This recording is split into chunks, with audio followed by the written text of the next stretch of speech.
성인은 우리와 다르지 않다. 등나라 문공이 세자로 있을 때 조나라에 가다가 송나라를 지나며 맹자를 만났다. 맹자는 문공에게 사람의 본성이 선하다는 것을 말했는데 말할 때마다 요임금과 순임금을 거론했다. 세자가 초나라에서 돌아오다 다시 맹자를 만났다. 맹자가 말했다. 세자께서는 제 말을 의심하십니까? 물을 길은 하나뿐입니다. 성간이라는 사람은 제 나라 경공에게 이렇게 말했죠. 성인도 사나이고 나도 사나이인데 내가 무엇 때문에 성인을 두려워하겠습니까? 아녀는 이렇게 말했습니다. 순임금은 어떤 사람이고 나는 어떤 사람인가? 노력하는 사람이라면 순임금과 같아질 것이다. 노나라의 현자인 공명이는 이렇게 말했습니다. 주공께서는 문왕은 나의 스승이라고 말씀하셨는데 주공께서 어찌 우리에게 거짓말을 하셨겠는가?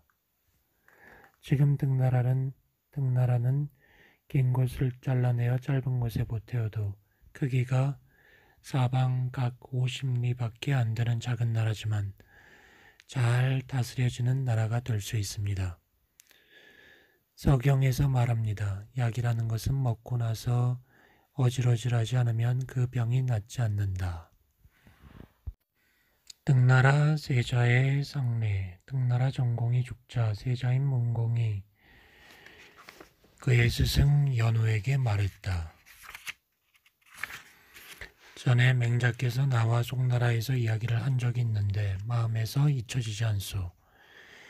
이제 아버님 상을 당하게 되었으니 나는 그대를 시켜 맹자께 여쭈어 본 후에 장례를 치르고자 하오. 연호가 초나라에 가서 맹자에게 물었다. 맹자가 말했다. 훌륭한 일이오.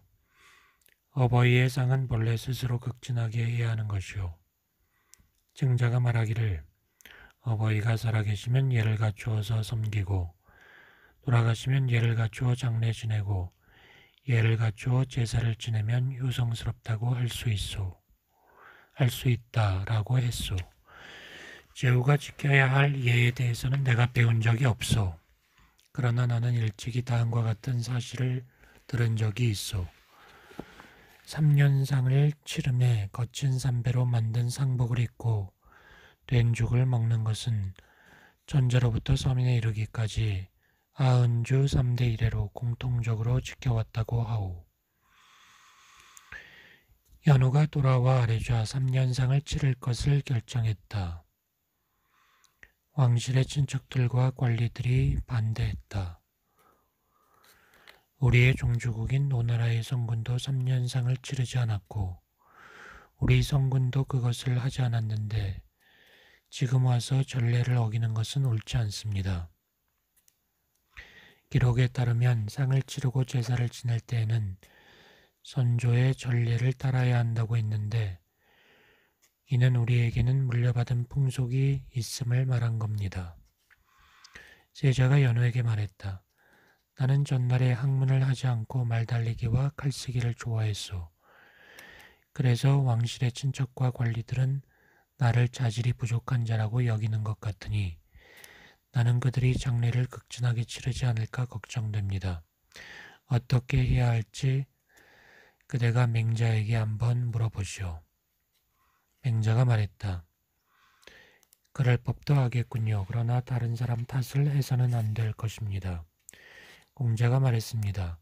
임금이 죽으면 그 세자는 나란 일을 재상에게 모두 맡긴 채 죽을 마시며 짙게 검어진 얼굴로 상조의 자리에 나아가 곡을 하는 법이니 그렇게 하면 뭇 관리들 중 슬퍼하지 않을 사람이 없을 것이다.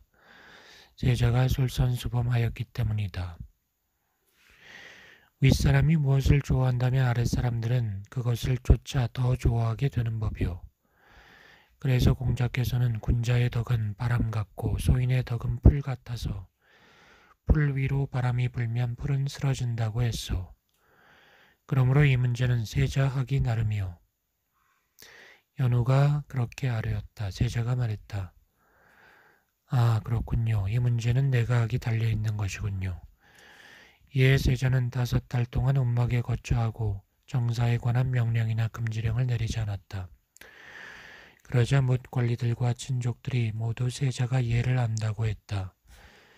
장례를 치르자 사람들이 사방에서 와서 보았는데 세자의 얼굴이 수척하고 곡하며 우는 것이 애통하자 조문 온 사람들이 감동하였다. 정전제에 관하여 등나라 문공이 나라를 다스리는 것에 대해 물었다. 맹자왈, 백성들의 일에 적극적인 관심을 가져야 합니다. 지경에 낮에는 띠풀을 빼고 밤에는 새끼를 꼬아 서둘러 지붕을 덮고 나서 비로소 백곡을 파종한다고 했습니다. 백성들이란 안정적인 생업이 있으면 안정된 항심을 가지게 되고 안정적인 생업, 항산이 없으면 안정된 마음, 항심을 잃어버리게 됩니다. 만약 항심이 없으면 방탕하고 편벽되고 사특하고 사치하게 됩니다. 그들이 죄에 빠지기를 기다린 후에 쫓아가서 처벌한다면 그것은 백성을 그물질에 잡는 겁니다.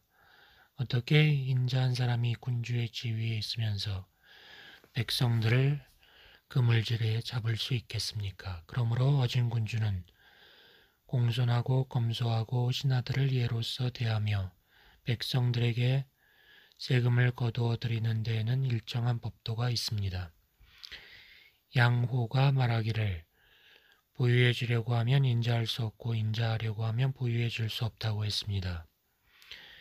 하나라는 각 가구에 50무씩 토지를 나누어 주고 공이라는 세법을 시행했고 은나라는 각 가구에 70무씩 토지를 나누어 주고 조라는 세법을 시행했으며 주나라는 각 가구에 100무씩의 토지를 나누어 주고 철이라는 세법을 시행했는데 그 실질은 모두 수확량의 10분의 1을 세금으로 거두는 거였죠. 철은 천하에 보편적으로 적용한다는 뜻이고 조는 백성의 노동력을 도움받는다는 뜻입니다. 과거 현자였던 용자는 토지를 다스리는 데는 조법보다 좋은 것이 없고 공법보다 나쁜 것이 없다고 했습니다. 공이란 여러 해 동안의 수확을 비교하여 일정한 평균치의 세액을 확정하는 것입니다. 그러므로 풍년이 든 해에는 양식이 도처에 남아돌므로 세금을 많이 거두더라도 괜찮은데 도리어 적게 거둬가고 흉년이 든 해에는 다음 해에 밭에 거름주기도 부족한데 정해진 세액을 채워서 거둬갑니다. 왕은 백성들의 부모인데 백성들이 허덕이며 1년 내내 고생하고도 부모조차 봉양할 수 없게 할 뿐 아니라 빚을 내어 정해진 세액을 채워냄으로써 노인과 어린아이들을 굶어주고 구덩이에 뒹굴게 한다면 왕이 백성의 부모라는 뜻은 어디에서 찾겠습니까? 대를 이어서 복록을 주는 제도는 원래 등나라에도 실행하고 있는 것입니다. 시경에서 우리 공전에 비를 내리고 나서 우리 사전에도 내리소서라고 했습니다. 조법은 오직 공전에서만 적용되는 것인데 이 시를 통해서 볼 때 주나라도 역시 조법을 시행했던 것입니다. 백성의 생업이 안정된 후에는 상과 서, 학과 교를 세워서 백성을 가르쳐야 합니다. 상은 봉양한다는 것이고 교는 가르친다는 것이고 서는 활쏘기를 익힌다는 것이고 그렇습니다. 한나라에서는 교라고 했고 은나라에서는 서라고 했고 주나라에서는 상이라 했고 학은 하은주 3대가 공통적으로 그렇게 불렀는데 그것들은 모두 인륜을 밝히기 위한 것이었습니다. 인륜이 윗사람에게서 밝혀지면 백성들은 서로 친밀하게 지내게 됩니다. 그러면 통일된 천하의 임금이 나타나더라도 반드시 등나라로 와서 본받을 것이니 그것은 통일된 천하의 임금의 스승이 되는 겁니다. 시경에서 말하기를 주 나라는 비록 오래된 나라이지만 하늘에서 받은 천명은 새롭다 라고 한 것은 문왕에 대해서 말한 것입니다. 그대가 힘써서 어진 정치를 실천한다면 등나라를 새롭게 할 수 있을 것입니다. 등나라 문공이 신하인 필전을 시켜서 정전법에 대해 물었다. 맹자가 말했다. 그대의 군주가 어진 정치를 실천하라고 그대를 가려 뽑아서 나에게 묻도록 시켰으니 그대는 노력해야 할 것이오. 어진 정치는 반드시 토지의 경계를 확정하는 것에서 시작돼요. 경계의 확정이 바르지 않으면 정전의 토지가 균등하지 못하고 토지의 수확에서 얻는 복록 역시 공평하지 못하게 되오. 그러므로 폭군과 땅과 놀이는 토지의 경계를 확정하는 것을 태만하게 하기 마련이요. 경계의 확정이 바르게 되면 백성에게 토지를 분배하고 관리들의 복록을 정하는 것은 가만히 앉아서도 할 수 있어. 등나라는 영토가 작지만 그 중에는 반드시 군자가 될 사람도 있고 야인이 될 사람도 있소이다. 군자가 없으면 야인을 다스릴 수 없고 야인이 없으면 군자를 먹여 살릴 수 없소. 지방에서는 수확량의 9분의 1을 세금으로 정하여 조법을 실시하고 수도에서는 수확량의 10분의 1을 세금으로 정하여 스스로 세금을 납부하게 하시오. 경 이하의 관리들은 규전이 있어야 하는데 규전은 각 가구당 50무씩 주되 장정이 더 있을 경우에는 장정당 25무씩 주도록 하시오. 이렇게 한다면 죽거나 이사를 해도 마을을 벗어나지 않을 것이오. 마을의 정전을 같이 나누어 경작게 정전에 드나들며 서로 친구처럼 지내고 도적에 대비해 지키고 망을 볼 때도 서로 도와주며 질병을 걸렸을 때도 서로 돌봐준다면 백성들은 서로 친애하고 화목할 것이오. 사방 각 일리의 토지가 한 단위의 정이고 각 정의 넓이는 900모인데 그 정의 중앙을 공전으로 합니다. 8가구가 각각 그 주위에 있는 100모의 땅을 사전으로 가지며 공전을 8가구가 공동으로 경작합니다. 공전의 농사일을 끝낸 후에 사전에 농사일을 하는데 이것은 야인을 군자와 구분하기 위한 것이오. 이것이 정전제에 관한 대체적 내용이오. 그것을 적절하게 보완해서 적용하는 것은 군주와 그대에게 달렸소. 허행의 설을 비판하다. 신농의 설을 실천하는 허행이라는 사람이 초나라에서 등나라로 가서 궁궐문에 이르러 문공에게 아뢰었다. 먼 곳에 사람이 군주께서 어진 정치를 실천한다는 말을 듣고 살집을 받아 살면서 이 나라 백성이 되고자 합니다. 문공이 그 사람에게 거처할 곳을 주었다. 그를 따르는 무리 수십 명은 모두 갑옷을 입고 집신을 삼고 자리를 짜서 먹고 살았다. 당시 진량의 제자인 진상이 그의 동생 진신과 함께 농기구를 짊어지고 송나라에서 등나라로 가서 말했다. 군주께서 성인의 정사를 실천한다 들었는데 그렇다면 군주는 성인이니 성인의 백성이 되고자 합니다. 진상이 허행을 만나보고 기뻐하면서 자신이 배운 학문을 남김없이 버리고 그에게서 배웠다. 진상이 맹자를 뵙고 허행의 설에 대해서 설명하고서 말했다. 등나라 군주는 어진 군주입니다. 비록 그렇긴 하나 아직 도를 듣지 못했습니다. 현재는 백성과 함께 농사 지으며 먹고 살고 아침과 저녁 밥을 손수 지어 먹고 나라를 다스립니다. 그런데 지금 등나라에는 곡식 창고와 재물 창고가 있으니 이것은 곧 백성을 괴롭혀 자신을 기르는 것입니다. 어찌 현명한 군주이겠습니까? 맹자가 물었다. 허행은 반드시 손수 농사를 지어서 밥을 해먹는가? 진상이 대답했다. 그렇습니다. 허행은 반드시 손수 배를 짜서 옷을 입는가? 아닙니다. 저희 선생님께서는 갑옷을 입습니다. 허행은 머리에 관을 쓰는가? 관을 씁니다. 어떤 관을 쓰는가? 흰 비단으로 만든 관을 씁니다. 손수 그것을 짜는가?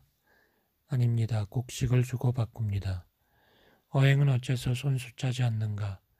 농사 짓는데 방해되기 때문입니다. 어행은 솥과 시루로 밥을 짓고 쇠로 된 농기구로 밭을 가는가? 그렇습니다. 손수 그것들을 만드는가? 아닙니다. 곡식을 주고 바꿉니다.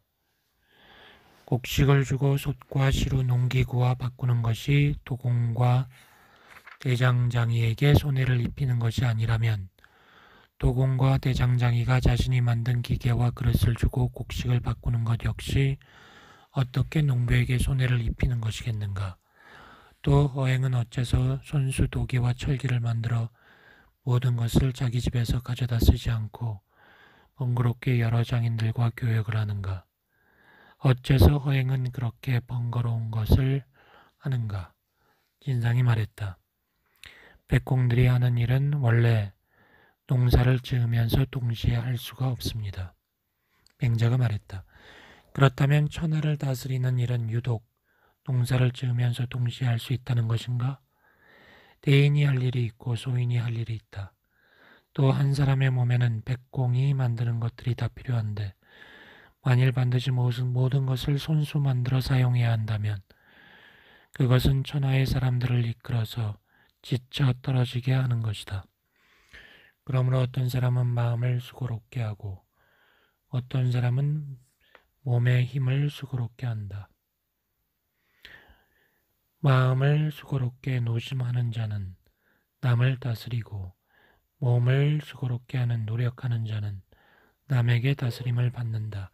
남에게 다스림을 받는 자는 남을 먹여 살리고 남을 다스리는 자는 남에 의해 먹고 사는 것이다.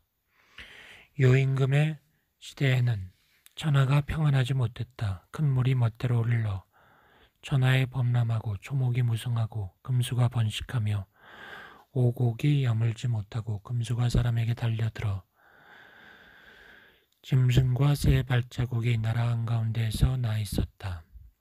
요임금 한 사람만이 이것을 근심하여 순을 기용해 다스리게 했다. 순이 이객에 불을 관장하게 해 이기 산과 늪에 불을 질러 태워버리자 금수가 도망갔다. 또 우임금은 범람하는 황하에 9개의 물길을 내고 황하의 지류인 제수와 탑수의 바닥을 쳐서 바다로 흘러들게 하고 여수와 한수의 물길을 터고 회수와 사수를 배수하여 양자강으로 흐르게 했는데 그렇게 한 후에야 나라의 가운데가 농사를 지어 먹을 수 있게 되었다. 당시 우임금은 8년 동안 집 밖에 머물렀고 3번이나 자기 집 문 앞을 지나가면서도 들어가지 못했으니 비록 손수 농사를 지으려고 해도 할 수 있었겠는가? 후직이 백성들에게 농사 짓는 법을 가르치고 오곡을 기르게 하자 오곡이 익었고 백성들은 그걸 먹고 자신을 기를 수 있게 되었다. 백성들이란 배불리 먹고 따스하게 입으며 편안하게 지내기만 하고 가르침이 없다면 금수에 가까워진다. 성인은 이것을 근심하여 썰을 교육을 관장하는 사도로 삼아 인륜을 가르치게 했으니 부자 사이에는 친함이 있고 군신 사이에 의리가 있고 부부 유별이 있고 어른과 아이 사이에는 차례가 있고 장유 유서 친구 사이에는 믿음이 있어 부모 유신해야 한다는 것이 그것이다. 방훈께서 백성들을 격려하고 따라오게 하며 바로잡아주고 도와주고 거들어 주어서 스스로 본성을 깨닫게 하고 그들에게 은덕을 베풀어 주어라 라고 했다. 성인이 백성을 근심하는 것이 이런데 어느 겨를에 농사를 짓겠는가?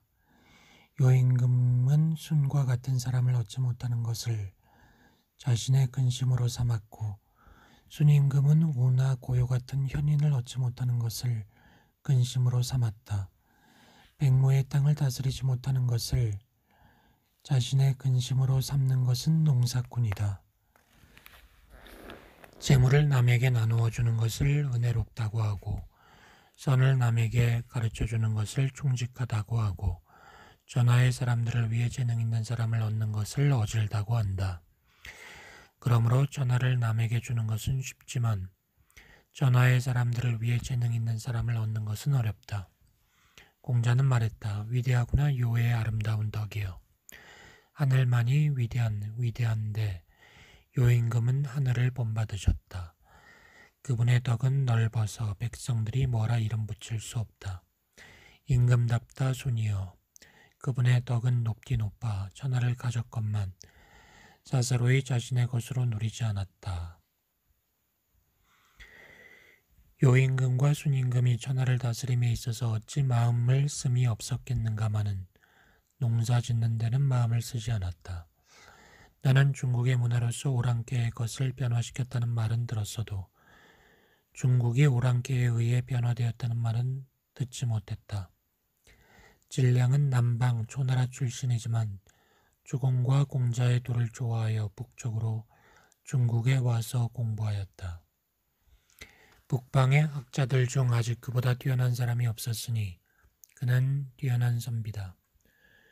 그대의 형제는 그를 수십 년 동안 섬겼는데 스승이 죽자 마침내 배반하고 말았구나. 옛날에 공자가 돌아가시자 3년이 지난 후 문인들이 모두 짐을 정리해서 장차 고향으로 돌아가려 할 적에 들어가서 자공에게 절을 하고 서로 마주보며 곡하다 목이 쉰 뒤에 돌아갔다. 자공은 다시 가서 스승의 묘가 있는 곳에다 염악을 짓고 홀로 3년을 지낸 후에 돌아갔다. 훗날에 자아와 자장, 자유는 유약이 공자를 닮았다며 공자를 섬기던 예로 그를 섬기자며 증자에게 강청했다. 그러자 증자가 말했다. 그럴 수 없다. 선생님의 덕은 양자강과 한수의 물로 씻은 듯하고 가을볕에 쪼인 듯해서 더할 나위 없이 깨끗하다. 이제 남쪽 어랑깨로서 외가리 같은 소리를 짓거리는 자가 즉 허행이 선왕의 도를 비난하는데 그대는 도리어 스승을 배반하고 그것을 배우니 그대의 태도는 증자의 태도와 전혀 다르다. 나는 새가 어두운 골짜기에서 나와서 높은 나무로 옮겨갔다는 말은 들었어도 높은 나무에서 내려와 어두운 골짜기로 들어간다는 말은 듣지 못했다. 노송에서 이렇게 말한다. 서쪽 오랑캐와 북쪽 오랑캐를 치고 남쪽의 초나라와 서나라를 응징했다라고. 주공조차도 오랑캐를 응징했는데 그대는 지금 그걸 배우고 있으니 나쁘게 되고 있는 것이다. 진상이 말했다. 허행의 도를 따른다면 시장의 물건값이 두 가지 있지 않게 되고 나라 안에 거짓이 없게 됩니다. 그래서 어린아이를 시장에 보내더라도 속이는 일이 없게 됩니다. 마포와 비단의 길이가 같으면 값이 서로 같고 마포와 비단은 길이가 같으면 값이 같고 삼실과 명주실은 무게가 같으면 값이 서로 같으며 오곡은 분량이 같으면 값이 서로 같고 신발은 크기가 같으면 값이 같을 것입니다. 맹자가 말했다. 사물들이 같지 않은 것이 사물들의 실정이다. 그러므로 그 가치가 어떤 경우에는 2배, 5배 차이가 나고 어떤 경우에는 10배, 100배 차이가 난다. 어떤 경우에는 1000배, 10,000배 차이가 난다. 그런데 그대는 일률적인 기준을 적용하여 값을 같게 하려고 하는데 이거는 천하를 혼란케 하는 것이다. 만일 아무렇게나 만든 신발과 정교하게 만든 신발의 크기가 같다고 값이 같다면 사람들이 뭐하러 정교한 신발을 만들겠는가? 어행의 도를 따른다는 것은 곧 서로를 이끌어 거짓을 일삼는 것이니 어떻게 나라를 다스릴 수 있겠는가? 묵가의 설을 비판하다. 묵가인 이지가 맹자의 제자 서벽을 통해 맹자를 뵙기를 청했다. 맹자가 말했다. 나도 만나보고 싶지만 지금은 병중에 있으니 병이 낫거든 내가 직접 가서 만나볼 것이다. 이제는 올 필요가 없다. 그 뒤에 또 맹자를 뵙기를 청하자 맹자가 말했다.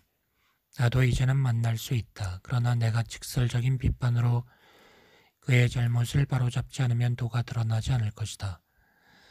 나는 직설적인 비판으로 잘못을 바로잡겠다. 내가 듣기로 이지는 묵가라고 하는데 묵가는 상을 치르며 검소하게 하는 것을 도리로 삼는다. 이지는 묵가의 도리로 세상의 풍속을 바꾸려고 하고 있으니 당연히 묵가의 도리를 옳다고 생각할 것이다. 그런데도 이지는 자기 어버이의 장례를 성대히 치렀으니 이는 그 자신이 천하게 여기는 방법으로 어버이를 섬긴 것이다.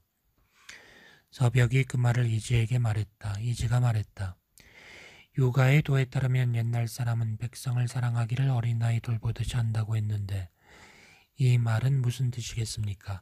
나는 사랑하면은 차별이 없어야 하되 사랑을 실천하는 것은 어버이로부터 시작해야 한다는 뜻이라고 생각합니다. 서벽이 이 말을 맹자에게 전했다. 맹자가 말했다.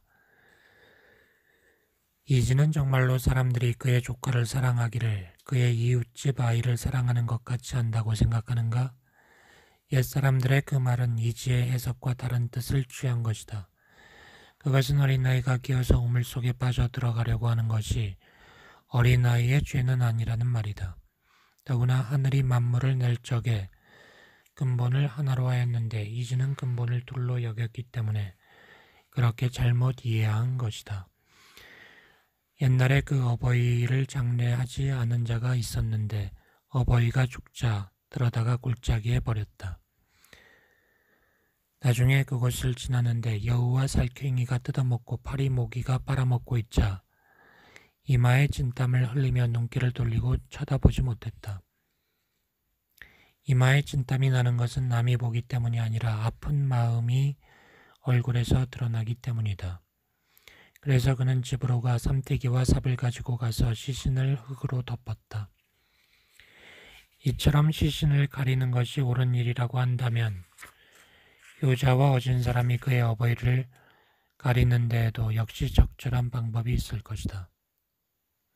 서벽이 그 말을 이지에게 전하자 이지는 말했다.